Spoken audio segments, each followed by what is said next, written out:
Haré cualquier cosa que me diga, dijo Paul Aubert, profundamente atento. Pero perdóneme si digo que no entiendo cómo ha leído mi libro, intercaló. Le he tenido a usted delante de mí toda la tarde, primero en ese largo paseo, luego en el té, en el césped, luego nos fuimos a vestir para la cena, y todo el anochecer en la cena y en este sitio. Saint George volvió hacia él la cara con una sonrisa. Solo he leído un cuarto de hora. Un cuarto de hora es generoso, pero no entiendo de dónde lo ha sacado. En el salón, después de cenar, usted no leía. Estaba hablando con la señorita Francoeur. Va a parar a lo mismo porque hablábamos de Ginistrella. Ella me la describió, me la prestó. Se la prestó. Viaja con ella. Es increíble, murmuró Polo Ver ruborizándose. Es glorioso para usted, pero también me ha venido muy bien a mí. Cuando las señoras se fueron a acostar, ella tuvo la bondad de ofrecerme que me haría bajar el libro. Su doncella me lo trajo al vestíbulo y yo me fui a mi cuarto con él. No había pensado venir aquí, lo hago poco, pero no me duermo pronto. Siempre tengo que leer una hora o dos. Me senté con su novela en el acto, sin desvestirme, sin quitarme más que la chaqueta. Creo que eso es señal de que mi curiosidad estaba excitada. Leí un cuarto de hora, como le digo, e incluso en un cuarto de hora me quedé muy impresionado. Ah, el principio no es muy bueno. Es el conjunto, dijo Aubert, que había escuchado ese relato con extremado interés. ¿Y dejó el libro y vino a buscarme? Preguntó. Así es como me movió. Me dije, veo que está fuera de su ambiente, y está aquí, por cierto, y se ha acabado el día, y no le he dicho ni 20 palabras. Se me ocurrió que usted estaría probablemente en el salón de fumar y que sería demasiado tarde para reparar mi omisión. Quería hacer algo cortés para usted, así que me puse la chaqueta y bajé. Volveré a seguir leyendo su libro cuando suba. Oliver se agitó en su sitio. Estaba enormemente conmovido por la imagen de tal prueba en su favor. Realmente es usted el más bondadoso de los hombres. Se la hace pasé, como ça. Y yo he estado sentado aquí con usted todo este tiempo y no lo he comprendido y no le he dado las gracias. Dé las gracias a la señorita Francoeur. Fue ella quien me enredó. Me hizo sentir como si ya hubiera leído su novela. Es un ángel del cielo, exclamó Paul Aubert. Sí que lo es. Nunca he visto a nadie como ella. Su interés por la literatura es conmovedor. Algo muy peculiar de ella misma. Lo toma todo tan en serio. Siente las artes y quiere sentirlas más. Para quienes las practicamos es casi humillante su curiosidad, su comprensión, su buena fe. ¿Cómo puede ser nada tan bueno como ella lo supone? Tiene un temperamento extraordinario, suspiró Paul Aubert, el más rico que he visto nunca, una inteligencia artística realmente de primer orden, y alojado en tal figura, exclamó Saint George. A uno le gustaría pintar a una chica así, continuó Aubert. Ah, ahí tiene, no hay cosa como la vida. Cuando uno está agotado, exprimido hasta quedar seco y gastado, y cree que el saco está vacío, todavía le siguen hablando a uno, todavía sigue recibiendo toques y excitaciones, y surge la idea de rechazo de lo real, y le muestra a uno que siempre queda algo que hacer. Pero yo lo haré. Ella no es para mí. ¿Qué quiere decir? No es para usted. Ah, se acabó todo. Es para usted, si le parece bien. Ah, mucho menos, dijo Paul Aubert. No es para un desgraciado hombre de letras, es para el mundo, para el luminoso y rico mundo de los sobornos y las recompensas, y el mundo se apoderará de ella, se la llevará. Tratará, pero este es un caso en que quizás haya lucha. Valdría la pena luchar para un hombre que lo llevara dentro con la juventud y el talento de su parte. Estas palabras resonaron no poco en la conciencia de Paul Aubert, le dejaron silencioso por un momento. Es un prodigio que se haya quedado tal como es, entregándose de ese modo, con tanto que dar. ¿Quiere decir tan ingenua, tan natural? Oh, no le importa nada, da porque rebosa. Tiene sus sentimientos, sus normas propias, no se empeña en recordar que debe ser orgullosa y además no ha estado aquí tanto tiempo como para echarse a perder. Ha cogido alguna que otra manera, pero solo las divertidas. Es una provinciana de genio. Sus mismos errores son encantadores, sus equivocaciones son interesantes. Ha vuelto de Asia con toda clase de curiosidades excitadas y de apetitos sin saciar. Ella misma es de primera clase y se gasta en la segunda clase. Es la vida misma y se toma un raro interés por las imitaciones. Mezcla todas las cosas y las enreda, pero no hay nada sobre lo cual no tenga percepciones. Ve las cosas en perspectiva como desde lo alto del Himalaya y agranda todo lo que toca. Sobre todo, exagera para ella misma. Quiero decir, le exagera a usted y me exagera a mí. No había nada en esa descripción que refrenara la excitación producida en la mente de nuestro joven amigo por tal esbozo de un hermoso motivo. Le parecía mostrar el arte de la admirada mano de Saint George y se perdió en ello, mirando la visión que flotaba allí delante de él, de una figura femenina que debería ser parte de la perfección de una novela. Al cabo de unos momentos se dio cuenta de que esa visión se había vuelto humo, y del humo, la última exhalación de un gran cigarro, salía la voz del general Francoeur, que había dejado a los demás y se había plantado ante esos caballeros del sofá. Supongo que cuando ustedes se ponen a hablar se quedan en vela la mitad de la noche. ¿La mitad de la noche? Jamais de la vie. Yo sigo una higiene, contestó Saint George poniéndose de pie. Ya veo que son ustedes plantas de invernadero, se rió el general. Así es como producen sus flores. Yo produzco las mías entre 10 y 1, todas las mañanas. Yo florezco con regularidad, siguió Saint George. ¿Y con qué esplendor? Añadió el cortés general, mientras Paul Aubert notaba que poco le importaba al autor de Shadowsmere, según se lo formuló a sí mismo, que se dirigieran a él como a un célebre narrador. El joven tenía la idea de que él nunca se acostumbraría a eso, siempre le pondría incómodo por la sospecha de que la gente creyera que debía hacerlo, y él querría evitarlo. Evidentemente sus más ilustres congéneres se habían curtido y endurecido, había adquirido una superficie.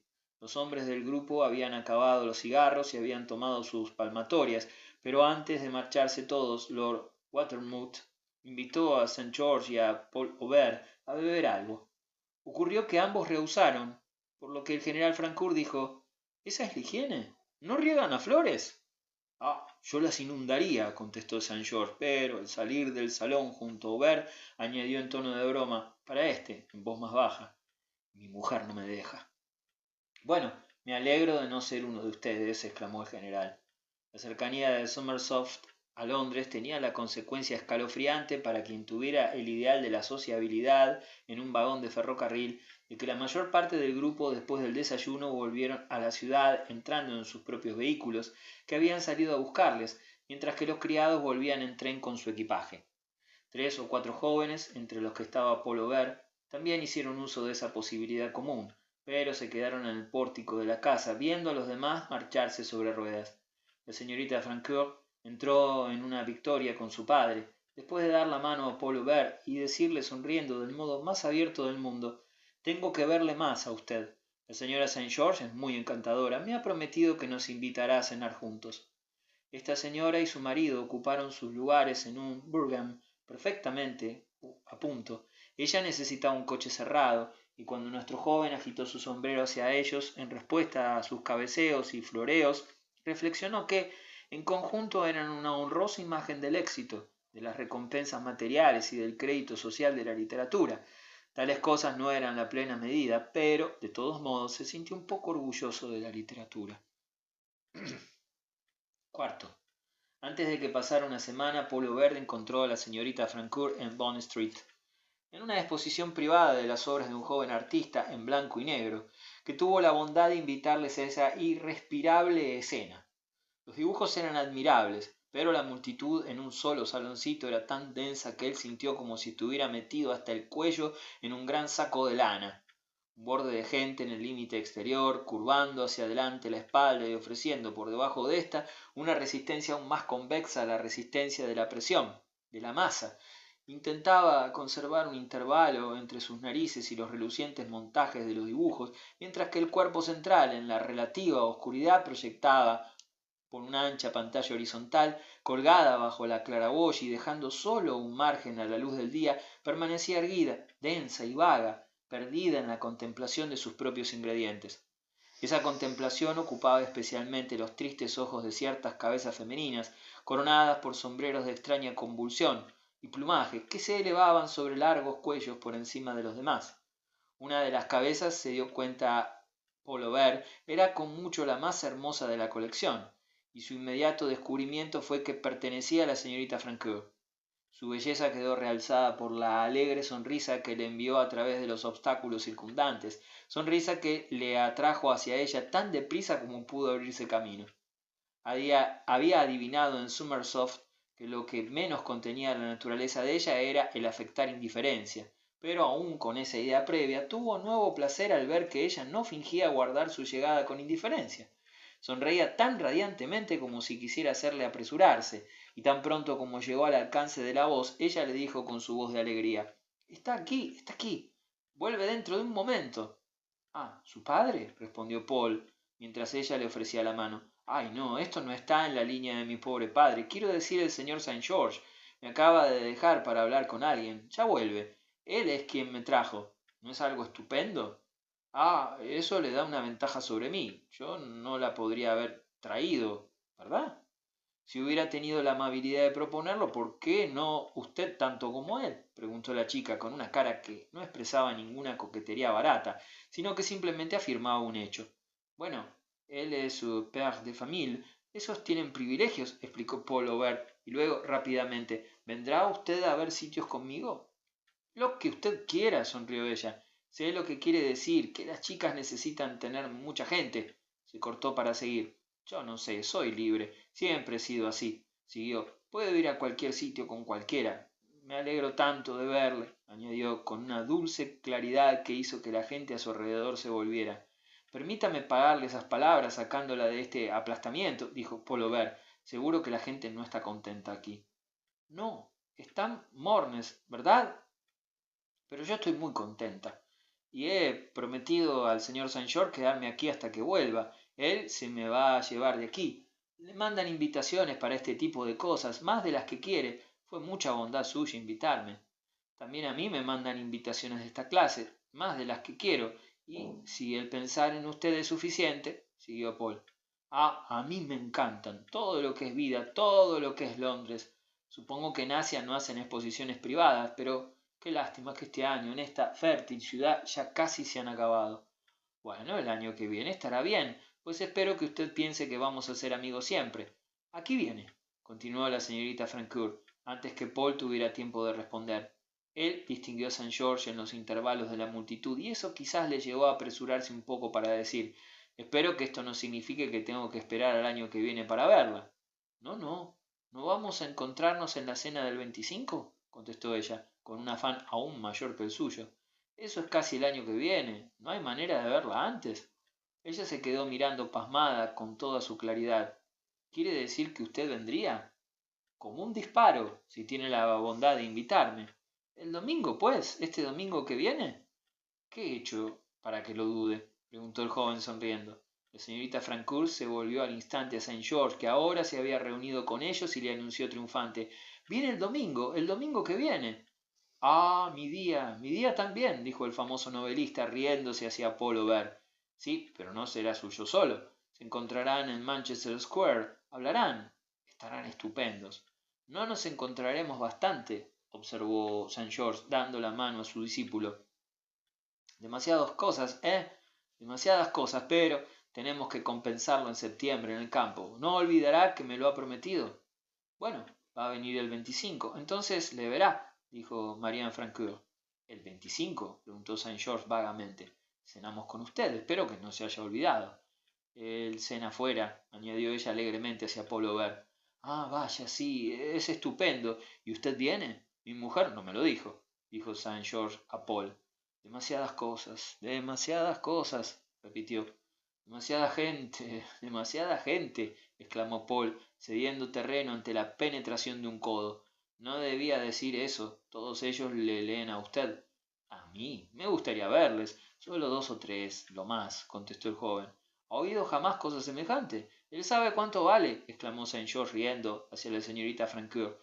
Ellos me leen a mí, pero no por eso les quiero más. Huyamos de ellos, huyamos. Y salió de la exposición abriendo paso. Me va a llevar al parque, dijo la chica con exaltación a Paul Aubert, mientras iban por el pasillo que llevaba a la calle. Ah, ¿él va allí? Preguntó Paul, sorprendido ante esa idea como inesperada ilustración de las Moeurs de Saint George. Es un hermoso día, habrá mucha gente. Vamos a mirar a la gente, a mirar tipos, siguió la chica. Nos sentaremos bajo los árboles. pasearemos por el Row. Voy una vez al año, por mi trabajo, dijo St. George, que había oído también la pregunta de Paul. O con una prima del campo, ¿no me lo dijo? Yo soy la prima del campo, siguió ella por encima del hombro hacia Paul, mientras su acompañante la llevaba hacia un hansom al que había hecho señal. El joven les observó entrar, devolvió quieto allí la amistosa sacudida de mano con que se despidió de él St. George, incrustando en el vehículo junto a la señorita Francoeur. Incluso se demoró para ver arrancar el vehículo y perderse en la confusión de Bond Street. Lo siguió con los ojos, era embarazosamente sugerente. No es para mí, había dicho enfáticamente el gran novelista en Summersoft, pero su modo de conducirse con ella no parecía exactamente en armonía con tal convicción. ¿Cómo se habría podido conducir de modo diferente si ella hubiera sido para él? Una vaga envidia surgió en el corazón de Paul Aubert al echarse a andar, a pie, solo, y lo más singular es que se dirigía a ambos ocupantes del hansom. Cuánto le habría gustado ir por ahí, por Londres, con semejante chica. Cuánto le gustaría ir a mirar a los tipos con St. George. El domingo siguiente, a las 4 en punto, llamaba a la puerta de Manchester Square, donde su secreto deseo quedó satisfecho al encontrar sola a la señorita Francoeur. Estaba en un cuarto grande, claro, amistoso, lleno, pintado todo él de rojo, tapizado con esas telas extrañas, baratas, floridas, que se dice que provienen de los países del sur y del oriente, donde, según la leyenda, sirven de colchas a los campesinos, y que estaban cubiertas de porcelanas de colores vivos, alineadas en estanterías sin orden y con muchas acuarelas colgadas, según supo el visitante, obra de la señorita, conmemorando con valentía y habilidad los crepúsculos, las montañas, los templos y los palacios de la India. Aubert estuvo allí sentado una hora, más de una hora, 2 horas, y mientras tanto nadie vino. La señorita Francoeur tuvo la bondad de observar, con su generosa humanidad, que era delicioso que nadie les interrumpiera. Era tan raro en Londres, especialmente en esa época, que la gente tuviera una buena conversación, pero, afortunadamente ahora, en un hermoso domingo, medio mundo salía de la ciudad, y eso lo hacía mejor para quienes no salían. Cuando se comprendían, ese era el defecto de Londres, uno de 2 o 3, la brevísima lista de los que ella reconocía en la pululante ciudad, mundo que adoraba, que había pocas oportunidades buenas para hablar, no se tenía nunca tiempo de llevar las cosas muy allá. Demasiadas cosas, dijo Paul Aubert, citando la exclamación de Saint George unos pocos días antes. Ah, sí, para él hay demasiadas. Su vida es demasiado complicada. ¿La ha visto usted de cerca? Eso es lo que me gustaría. Quizás explicaría muchos misterios, siguió Paul Aubert. La chica le preguntó a qué misterio se refería y él dijo, bueno, peculiaridades de su obra, desigualdades, superficialidades. Para quien lo mira desde el punto de vista artístico contiene una ambigüedad sin fondo. Ah, descríbalo más, es tan interesante. No hay cuestiones más sugestivas. Me gusta tanto. Él cree que es un fracaso, imagínese, añadió la señorita Francoeur. Eso depende de cuál haya sido su ideal. Ah, con sus dotes debe haber sido alto, pero mientras uno no sepa qué se proponía realmente consigo mismo. ¿Lo sabe usted por casualidad? Preguntó el joven interrumpiéndose. Bueno, él no me habla de sí mismo, no puedo conseguirlo. Es demasiado provocador. Paul Aubert estuvo a punto de preguntar de qué hablaban, pero la discreción le contuvo en tal pregunta, y dijo, en vez de eso, ¿no cree usted que es infeliz en casa? ¿En casa? Quiero decir, en relaciones con su mujer. Tiene un modo mistificador de aludir a ella. No conmigo, dijo Marianne Francoeur, con sus claros ojos. Eso no estaría bien, ¿verdad? Preguntó seriamente. No mucho, así que me alegro de que no la mencione con usted. Alabarla podría aburrirla a usted y no tiene por qué hacer otra cosa. Pero él la conoce a usted mejor que a mí. Ah, pero él le respeta a usted, exclamó la chica con envidia. Su visitante se quedó absorto un momento, luego se echó a reír. ¿No la respeta a usted? Claro, pero no del mismo modo. Respeta lo que ha hecho usted. Me lo dijo el otro día. ¿Cuándo se fueron a mirar tipos? Sí, encontramos tantos. Tiene un modo de observarlos. Habló mucho de su libro. Dice que es realmente importante. Importante. Oh, esa grandiosa criatura, murmuró Paul risueño. Estuvo notablemente divertido, inexpresablemente gracioso cuando íbamos andando. Lo ve todo. Tiene tantas comparaciones y siempre son exactamente justas. Sí, con sus dotes ¿Qué cosas debía haber hecho? Observó Polover. ¿Y no cree usted que las ha hecho? Él vaciló un momento. Parte de ellas, y claro que incluso esa parte es inmensa, pero podría haber sido uno de los más grandes. Sin embargo, no vengamos ahora a poner reservas, aun tales como son sus escritos son una mina de oro. A esa afirmación, Marianne Francoeur respondió ardientemente, y durante media hora la pareja habló de las principales producciones del maestro. Ella las conocía bien, las conocía incluso mejor que su visitante, que quedó impresionado con su inteligencia crítica y con algo amplio y atrevido en el movimiento de su mente. Decía cosas que le sorprendían y que evidentemente venían de ella misma. No eran frases de segunda mano. Las colocaba demasiado bien. Saint George había tenido razón en cuanto a que ella era la de primera clase, en cuanto a que no tenía miedo de desbordarse, de no acordarse de que debía ser orgullosa. De repente se acordó de algo y dijo: Me acuerdo de que una vez me habló de la señora St. George. Dijo a propósito de no sé qué, que a ella no le importaba la perfección. ¿Eso es un gran delito para la mujer de un artista? Dijo Polo Verde. Sí, la pobre. Y la joven suspiró, sugiriendo muchas reflexiones, algunas atenuantes, pero añadió un momento después: Ah, la perfección, la perfección. ¿Cómo debería uno lanzarse tras ella? Ojalá yo pudiera. Todo el mundo puede a su modo, dijo Paul Aubert. Al modo de él, sí, pero no al modo de ella. Las mujeres están tan estorbadas, tan condenadas, pero es una especie de deshonor no poder cuando se quiere hacer algo, ¿verdad? Continuó la señorita Francoeur, dejando caer una línea para entrar en otra, en su rapidez, cosa muy común en ella. Así, aquellos dos jóvenes siguieron sentados en su ecléctico saloncito, discutiendo elevados temas en la buena estación londinense, discutiendo con extremada seriedad el elevado tema de la perfección. Y debe decirse, en excusa de su excentricidad, que estaban interesados en el asunto. Su acento era auténtico, su emoción verdadera. No estaban tomando actitudes uno para el otro ni para nadie más. El tema era tan amplio que encontraron necesario reducirlo. La perfección a que por el momento acordaron limitar sus especulaciones era la perfección de que es susceptible la obra de arte pálida. La imaginación de la señorita Francoeur se echó de ver. Había caminado muy lejos en esa dirección, y su visitante tuvo el raro placer de sentir que su conversación era un pleno intercambio. Este episodio habrá vivido durante años en su memoria y aún en su asombro. Tuvo esa calidad que la fortuna destila en una sola gota a cada vez, la calidad que lubrifica semanas y meses posteriores. Todavía tiene él una visión de ese salón, siempre que lo desea, el salón claro, rojo, sociable, con las cortinas que, en un golpe de audacia, con éxito, tenían la nota de un azul vivo. Recuerda dónde estaban ciertas cosas, el libro abierto en la mesa y el particular olor de las flores puestas a la izquierda, en algún sitio detrás de él.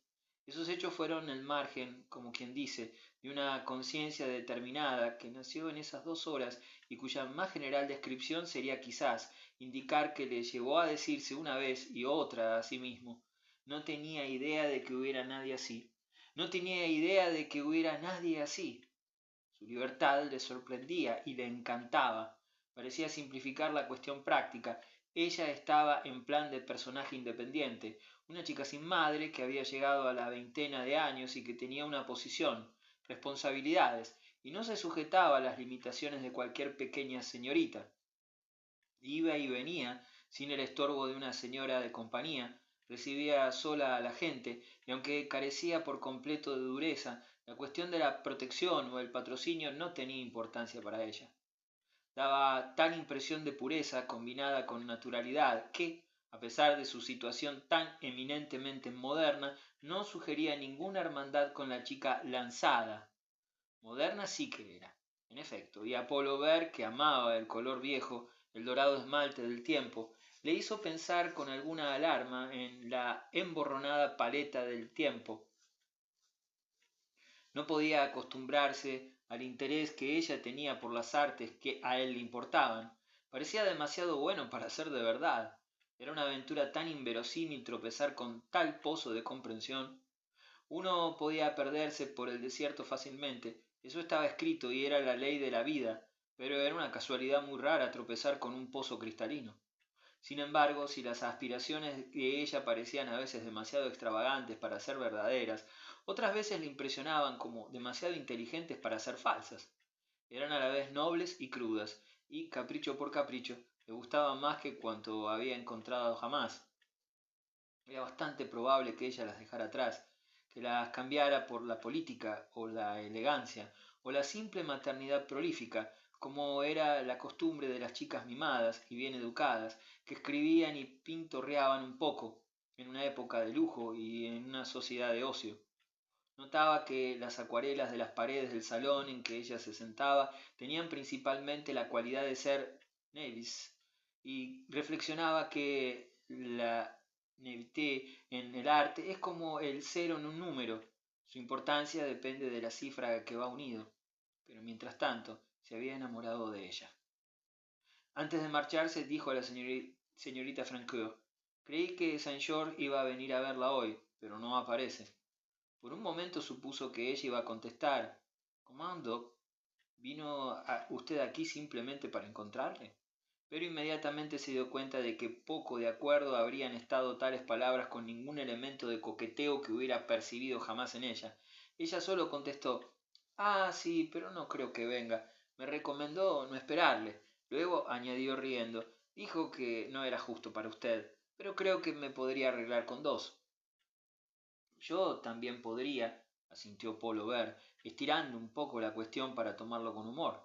En realidad, su valoración de esas obras era tan completamente la valoración de la mujer que tenía delante, que otra figura en la escena, aún tan estimada como Saint George, en aquella ocasión no le habría atraído mucho.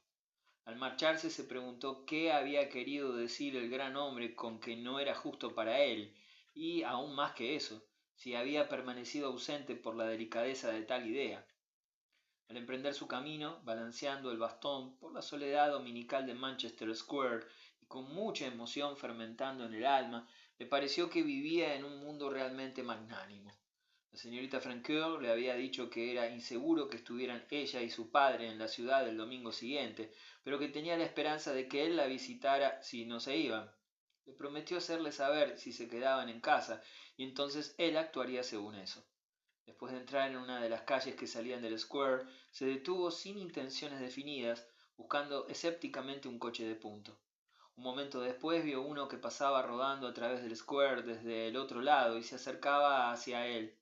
Estaba a punto de hacer una señal al cochero cuando observó que llevaba un pasajero. Entonces esperó, al verle disponerse a depositar a su pasajero deteniéndose ante una de las casas. La casa, al parecer, era la que él acababa de dejar.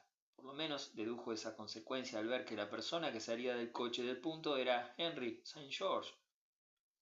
Paul Aubert se apartó rápidamente como si le hubieran sorprendido espiando. Renunció a su coche de punto, prefirió andar. No iría a ningún otro sitio. Le alegraba que St. George no hubiera renunciado del todo a su visita. Habría sido demasiado absurdo. Sí, el mundo era magnánimo y Aubert lo pensó también así cuando al mirar el reloj encontró que eran solo las 6, de modo que pudo felicitar mentalmente a su sucesor por tener todavía una hora para sentarse en el saloncito de la señorita Francoeur. Él mismo podría usar esa hora para otra visita, pero para cuando llegó a Marble Arch, la idea de otra visita se le había hecho incongruente. Pasó bajo aquel alarde arquitectónico y caminó hasta que llegó al parque. Allí siguió andando, emprendió su camino a través de la blanda hierba y salió junto a la Serpentine. Con ojos amistosos observó las diversiones del pueblo londinense y lanzó una mirada casi estimulante hacia las señoritas que llevaban a sus novios remando por el lago y a los soldados de la guardia que cosquilleaban tiernamente con sus pieles de oso las flores artificiales de los sombreros domingueros de sus compañeras. Prolongó su meditativo paseo, entró en Kensington Gardens, se sentó en las sillas de apenique, miró los pequeños veleros lanzados al estanque redondo y se alegró de no tener compromiso para cenar. Con este propósito se refugió muy tarde en su club, donde se encontró incapaz de encargar una comida y se dijo al camarero que le trajera lo que fuera. Ni siquiera se fijó en qué le servían, y pasó el anochecer en la biblioteca del club, fingiendo leer un artículo en una revista americana. No consiguió descubrir de qué se trataba, de modo nebuloso parecía ser sobre Marian Francoeur. Muy a fines de semana ella le escribió que no se iba al campo, que se acababa de decidir eso. Su padre añadía que no era capaz de decidir nunca, se lo dejaba todo a ella. Ella sentía su responsabilidad, tenía que hacerlo, y puesto que se la obligaba, así es como había decidido. No indicaba razones, lo que daba a Pullover un campo más abierto para conjeturarlas atrevidamente. En Manchester Square, ese segundo domingo, él consideró menos buena su suerte, pues ella tenía 3 o 4 visitantes más, pero hubo 3 o 4 compensaciones. La mayor, quizás, era que, al saber por ella que su padre, después de todo, a última hora, se había ido al campo solo, la atrevida conjetura de que hablaba yo ahora mismo se hizo un poco más atrevida, y además su presencia era la presencia de ella, y su cuarto rojo personal estaba ahí y estaba lleno de ella, por muchos fantasmas que pasaran y se desvanecieran, emitiendo sonidos incomprensibles. En último lugar, tuvo el recurso de quedarse hasta que todos llegaron y se fueron, suponiendo que eso le parecía bien a ella, aunque no dio señal especial. Cuando estuvieron solos, le dijo: «Pero Saint George vino el domingo pasado, le vi al mirar atrás». «Sí, pero fue la última vez». «¿La última vez?» «Dijo que nunca volvería». Pullover miró pasmado. «¿Quiere decir que desea dejar de verla a usted?» «No sé qué quiere decir», respondió la chica sonriendo. «En todo caso, no me verá aquí». «Pero, ¿por qué? No, por favor». «No sé», dijo Marianne Francoeur, y su visitante pensó que nunca la había visto más hermosa que al pronunciar esas palabras insatisfactorias. Quinto. Oiga, quiero que se quede», le dijo Henry St. George a las 11, la noche que él cenó con el principal de su profesión. El grupo había sido numeroso y se estaba despidiendo. Nuestro joven, después de dar las buenas noches a su anfitriona, había tendido la mano en despedida al señor de la casa. Además de provocar en St. George la protesta que acabo de citar, ese movimiento provocó otra observación sobre la oportunidad de tener una conversación, de que fueran a su cuarto, de que todavía tenía que decirlo todo. Pullover se sintió encantado de que le pidiera que se quedara. Sin embargo, mencionó en tono de broma el hecho literalmente cierto de que había prometido ir a otro sitio a cierta distancia. «Bueno, entonces, quebrante su promesa, eso es todo». «Hipócrita», exclamó Saint George en un tono que aumentó el contento de Aubert. «Cierto, la quebrantaré, pero era una promesa de verdad». «¿Quiere decir con la señora Francoeur? ¿La sigue usted?», preguntó Saint George. Pullover respondió con una pregunta. «Ah, ¿se va ella?» «Vil impostor», siguió su irónico anfitrión. «Le he tratado decentemente en lo que toca a esa señorita. No voy a hacerle más concesiones. Espere 3 minutos, estaré con usted». Se entregó a los invitados que se marchaban y fue con las damas de larga cola hasta la puerta. Era una noche cálida. Las ventanas estaban abiertas y el ruido de los rápidos carruajes y las llamadas de los lacayos entraban en la casa. La reunión había sido brillante. Había una sensación de festividad en el pesado aire, no sólo el influjo de esa precisa diversión, sino la sugerencia del amplio apresuramiento de placer que, en Londres, las noches de verano, llena tantos de los barrios más felices de la complicada ciudad. Poco a poco el salón de la señora St. George se fue vaciando. Pullover quedó a solas con su anfitriona, a quien explicó el motivo de su espera. «Ah, sí, alguna conversación intelectual, profesional», sonrió ella. «En esta época, ¿no se echa de menos? Mi pobre, querido Henry, me alegro tanto». El joven miró afuera por un momento, a los coches llamados que aparecían, a los suaves broughams que se iban rodando. Cuando se volvió, la señora St. George había desaparecido.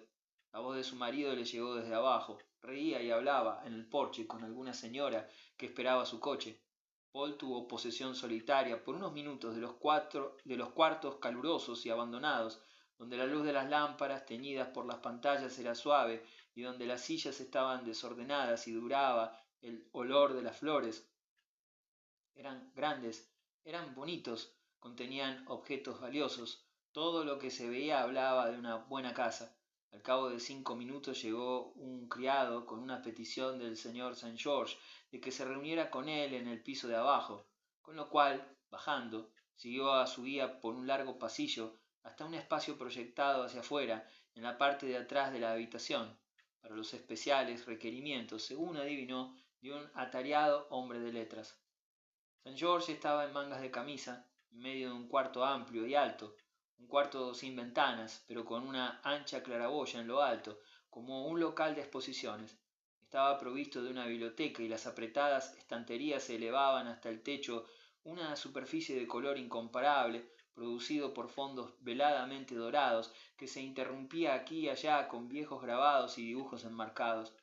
En el extremo opuesto, a la puerta de entrada, había una alta mesa de escribir de gran extensión, en la cual la persona que la usara sólo podía escribir de pie, como un contable de una casa de comercio, y extendiéndose desde la puerta hasta ese artefacto había una ancha banda de color carmesí liso, derecha como un camino de jardín y casi tan ancha, donde en su visión mental Paul Aubert vio inmediatamente a su anfitrión andar de un lado a otro durante sus horas de composición.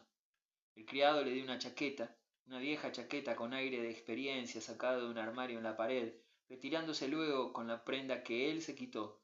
Paul Aubert dio la bienvenida a la chaqueta. Era una chaqueta para la conversación y prometía confidencias. Debía haber recibido muchas y tenía unos patéticos codos literarios.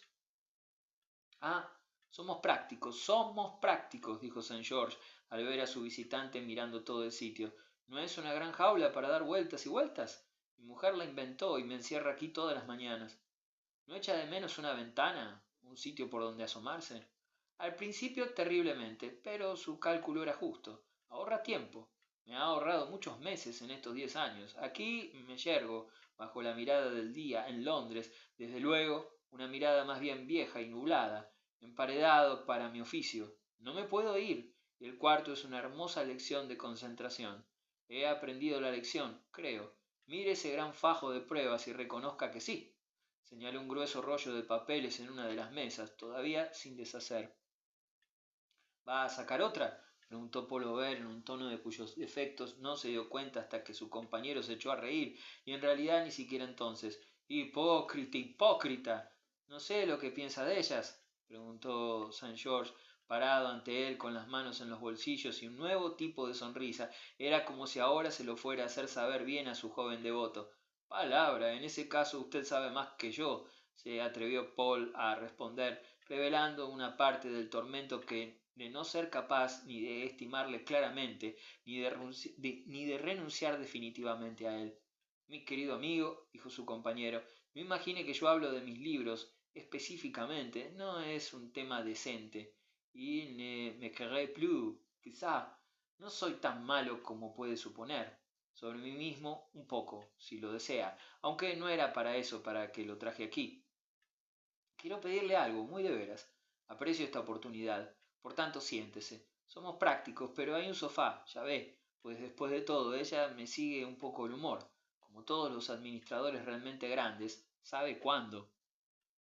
Paul Aubert se hundió en el rincón de un hondo sofá de cuero, pero su interlocutor siguió de pie y dijo: Si no le importa, en este cuarto es mi costumbre, de la puerta a la mesa y de la mesa a la puerta. Eso me agita la imaginación suavemente. ¿Y no ve qué cosa tan buena es que no haya ventana por donde se escape volando?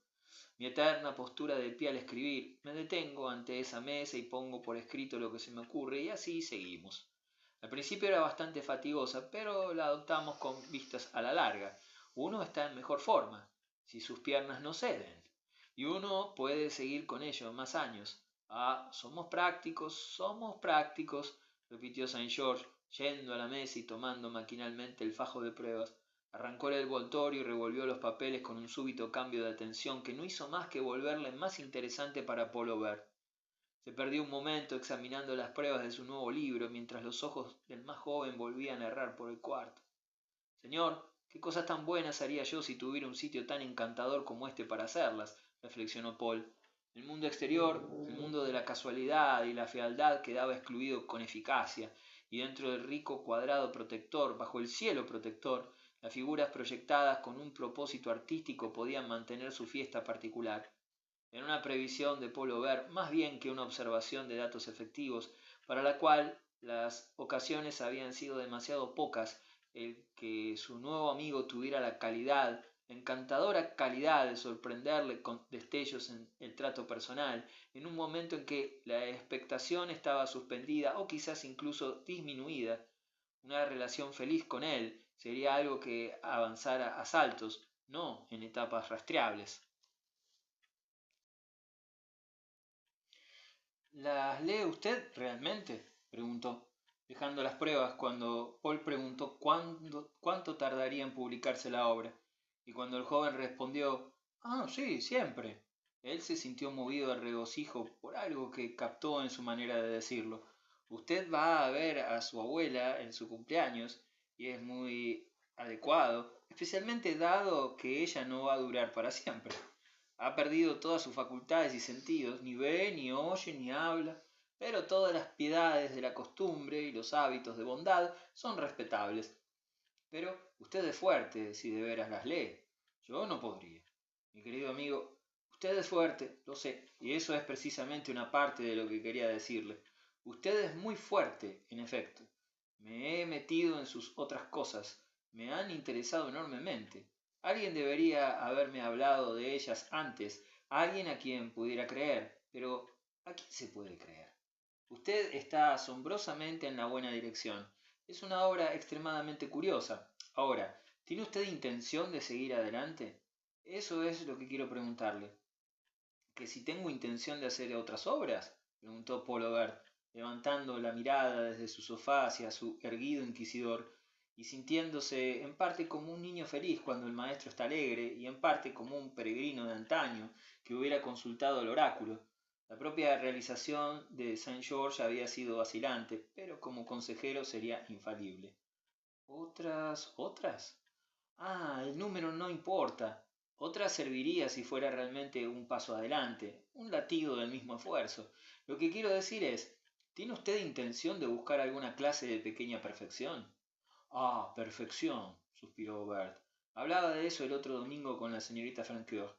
Ah, sí, se habla de eso, todo lo que usted quiera, pero se hace poquísimo para ayudarle a uno a ello. No hay obligación, desde luego, solo que usted me da la impresión de que es capaz, siguió Saint George. Usted debe haberlo pensado bien. No puedo creer que no tenga un plan. Esa es la sensación que me da, y es algo tan raro que realmente le remueve a uno.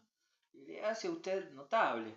Si no tiene un plan y no tiene intención de llevarlo adelante, claro que está muy bien, a nadie le importa, nadie le puede obligar a usted, y solo 2 o 3 personas se darán cuenta de que no va a derecho. Los demás, todos los demás, todas las buenas almas de Inglaterra, pensarán que sí que va, pensarán que usted va adelante, por mi honor que sí. Ahora, la cuestión es si usted lo puede hacer para 2 o 3. ¿Es ese el material de que está hecho usted? Lo podría hacer para uno, si usted fuera ese uno. No diga eso, no lo merezco. Me abraza, exclamó Saint George, con ojos súbitamente serios y fulgurantes. Ese uno es desde luego uno mismo, la conciencia propia, la idea propia, la unicidad de la intención propia. Pienso en ese espíritu puro como piensa un hombre en una mujer a quien ha amado y abandonado en alguna hora detestada de su juventud.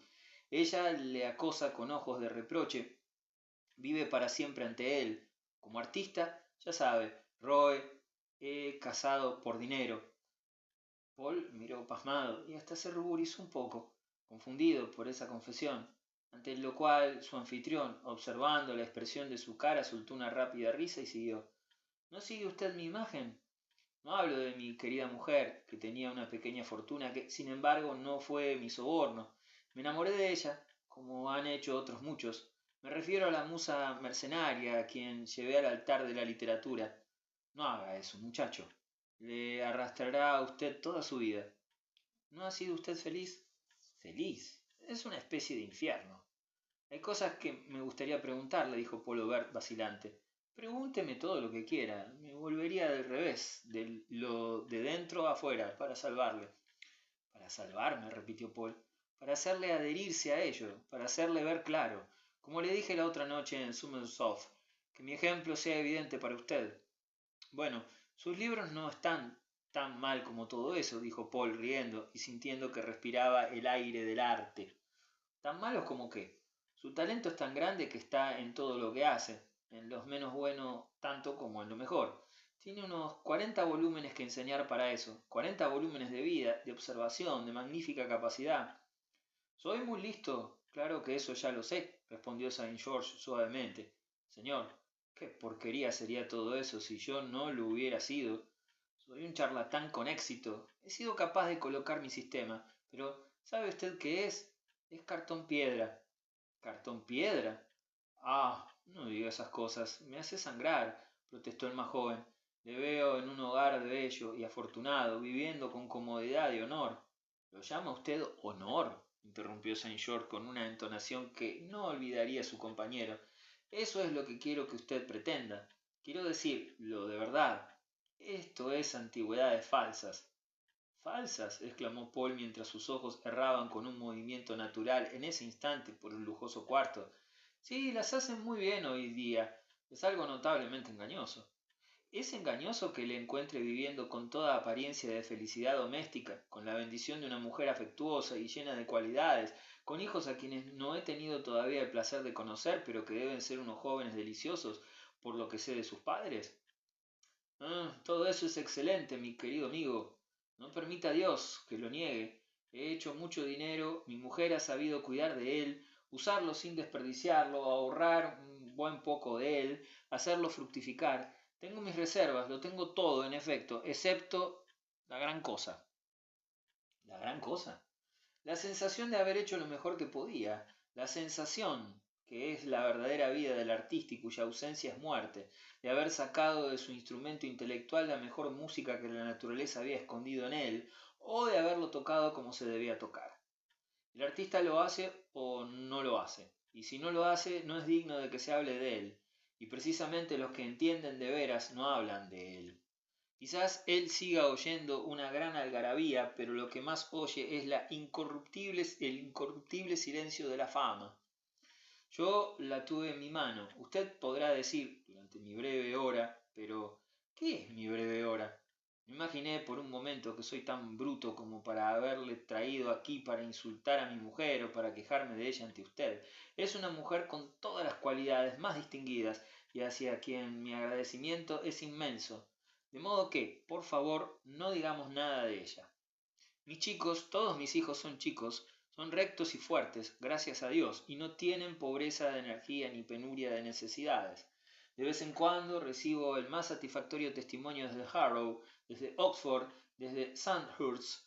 Oh, hemos hecho lo mejor para ellos. De que son organismos que viven, que prosperan, que consumen.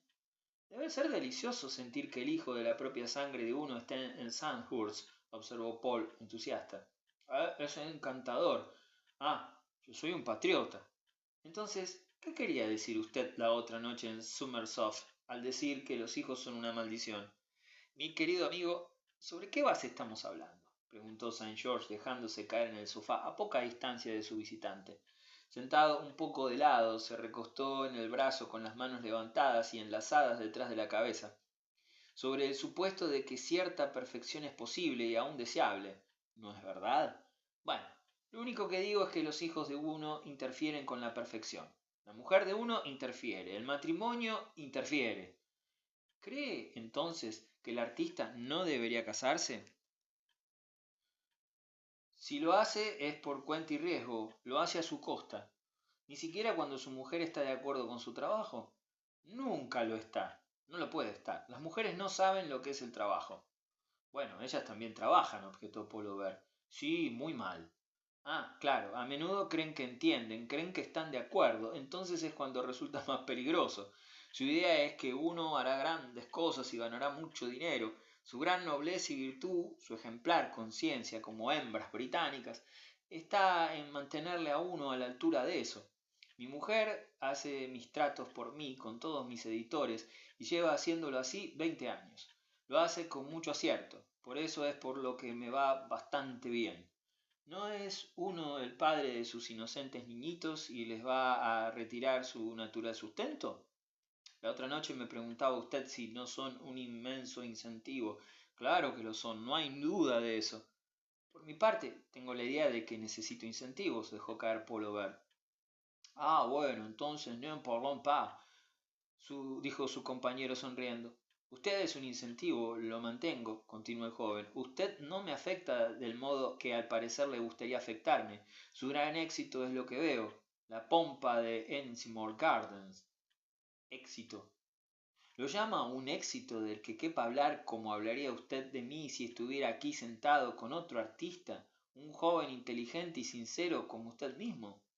¿Llama usted éxito al ruborizarse, como usted se ruborizaría, si algún crítico extranjero, algún tipo, claro, quiero decir, que supiera de qué hablaba y que le hubiera mostrado que sabía cómo les gusta hacerlo a los críticos extranjeros, le dijera a usted, este es en su país a quien consideran el más perfecto, ¿no? ¿Es éxito ser la ocasión de que un joven inglés tuviera que tartamudear como usted tartamudearía en tal momento por la vieja Inglaterra? No, no.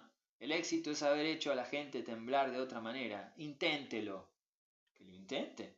Intente hacer alguna obra realmente buena. Oh, sí que quiero, bien sabe Dios. Bueno, no se puede hacer sin sacrificios.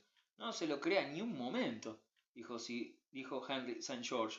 Yo no he hecho ninguno, lo he tenido todo. Dicho de otro modo, me lo he perdido todo. Usted ha tenido la vida humana en conjunto, plena, rica, masculina, con todas las responsabilidades y deberes y cargas y tristezas y alegrías, todas las iniciaciones y complicaciones domésticas y sociales. Deben ser inmensamente sugestivas, inmensamente divertidas. ¿Divertidas? ¿Para un hombre fuerte? Sí. Me han dado innumerables temas, si eso es lo que quiere usted decir, pero al mismo tiempo me han quitado la capacidad de usarlos. He tocado 1000 cosas, pero ¿cuál de ellas he convertido en oro? El artista solo tiene que ver con eso, no conoce nada de un metal más bajo. Yo he llevado la vida del mundo, con mi mujer y mi progenie, esa vida de Londres, torpe, cara, materializada, brutalizada, filistea, presuntuosa. Tenemos todo lo bueno, hasta coche. Somos gente próspera, hospitalaria, eminente. Pero, mi querido amigo, no trate de idiotizarse y fingir que no sabe qué tenemos. Es más grande que todo lo demás. Entre artistas, vamos. Usted sabe tan bien como yo, ahí sentado, que se metería una bala en la cabeza si hubiera escrito mis libros.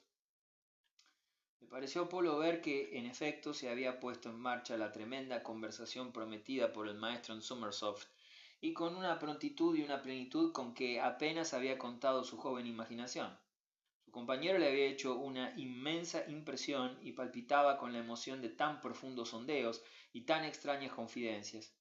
Palpitaba, en efecto, con el conflicto de sus sentimientos, desconcierto y reconocimiento y alarma, disfrute y protesta y asentimiento, todo ello mezclado con ternura y una especie de vergüenza en la participación, por las llagas y heridas que mostraban tan hermosa criatura, y una sensación del trágico secreto que abrigaba bajo sus ornamentos.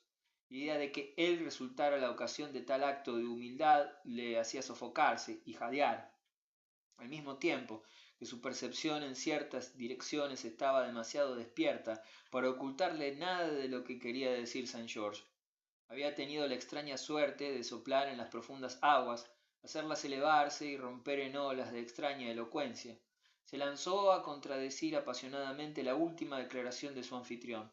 Trató de enumerarle las partes de sus obras que amaba, las espléndidas cosas que había encontrado en ella, más allá del alcance de ningún otro escritor de la época. St. George escuchó mientras tanto, cortésmente. Luego dijo, poniendo la mano en la de Paul Aubert, todo eso está muy bien, y si su idea no es hacer nada mejor, no hay motivo para que no tenga tantas cosas buenas como yo, tantos apéndices humanos y materiales, tantos hijos e hijas, una mujer con tantos trajes, una casa con tantos criados, una cuadra con tantos caballos, un corazón con tantos dolores.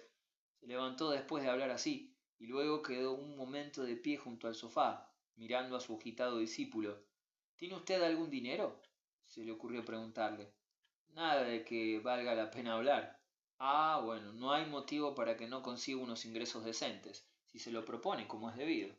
Estúdieme a mí para eso, estúdieme bien. Realmente puede llegar a tener coche. Polo se quedó allí sentado unos momentos sin hablar. Miraba al vacío, daba vueltas a muchas cosas. Su amigo se había apartado de él, tomando un paquete de cartas que estaban en la mesa donde había estado el paquete de pruebas. ¿Cuál fue el libro que le hizo quemar la señora St. George? El que no le gustaba, preguntó de repente. ¿El libro que me hizo quemar? ¿Cómo lo sabía? St. George levantó los ojos de las cartas. Se lo oí decir en Summersoft. Ah, sí, está orgullosa de eso. No sé, estaba bastante bien. ¿De qué trataba? Vamos a ver. Y Saint George pareció hacer un esfuerzo para recordar. Ah, sí, era sobre mí mismo. Pullover lanzó un gemido irreprimible por la desaparición de tal obra y el otro siguió. Ah, pero usted debería escribirlo. Usted debería hacerme a mí. Ahí tiene un tema, chico. No tiene fin ese material. Otra vez Paul quedó callado, pero al cabo de un rato habló. ¿No hay mujeres que realmente entiendan, que puedan tomar parte en un sacrificio? ¿Cómo van a tomar parte? Ellas mismas son el sacrificio. Son el ídolo y el altar y la llama. ¿No hay ni siquiera una que vea más allá? Continuó Paul. Por un momento Saint George no respondió a eso. Luego, después de romper sus cartas, se volvió a erguir ante su discípulo, irónico. Claro que sé a quién se refiere, pero ni siquiera la señorita Francoeur. Creí que usted la admiraba mucho. Es imposible admirarla más. ¿Está usted enamorado de ella? Preguntó Saint George. Sí, dijo Paul Aubert. Bueno, entonces renuncia a ello. Paul miró pasmado. ¿Que renuncia a mi amor? No, por Dios, a su idea, a mi idea. Aquella de que hablaba usted con ella, la idea de la perfección. Ella ayudaría, exclamó el joven. Durante cerca de un año, el primer año, sí. Después de eso, ella sería una piedra de molino en torno a su cuello.